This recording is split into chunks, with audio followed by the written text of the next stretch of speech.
My birth certificate says female Negro. Mother, Mary Ann Irby, 22, Negro. Father, Jack Austin Woodson, 25, Negro. In Birmingham, Alabama, Martin Luther King Jr. is planning a march on Washington, where John F. Kennedy is president.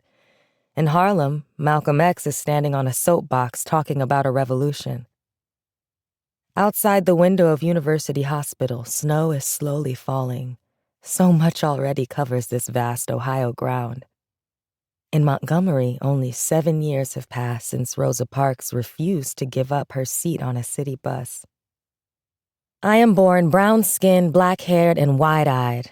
I am born Negro here and colored there, and somewhere else the freedom singers have linked arms, their protests rising into song. Deep in my heart I do believe that we shall overcome someday. And somewhere else James Baldwin is writing about injustice, each novel, each essay changing the world.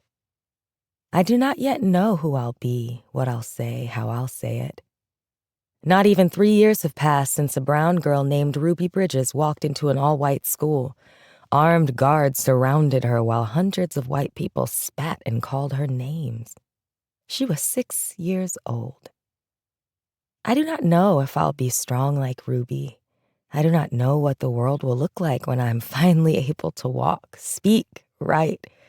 Another Buckeye, the nurse says to my mother. Already I am being named for this place. Ohio, the Buckeye State. My fingers curl into fists automatically. This is the way, my mother said, of every baby's hand. I do not know if these hands will become Malcolm's, raised and fisted, or Martin's, open and asking, or James's, curled around a pen. I do not know if these hands will be Rosa's or Ruby's, gently gloved and fiercely folded, calmly in a lap, on a desk, around a book, ready to change the world. A girl named Jack. Good enough name for me, my father said the day I was born. Don't see why she can't have it too. But the women said no. My mother first, then each aunt, pulling my pink blanket back, patting the crop of thick curls, tugging at my new toes, touching my cheeks. We won't have a girl named Jack, my mother said. And my father's sisters whispered, a boy named Jack was bad enough, but only so my mother could hear.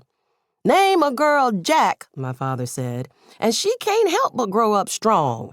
Raise her right, my father said, and she'll make that name her own.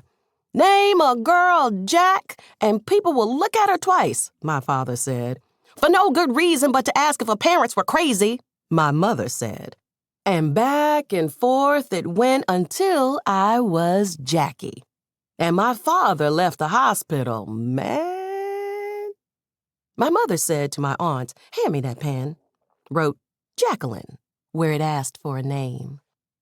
Jacqueline, just in case someone thought to drop the IE.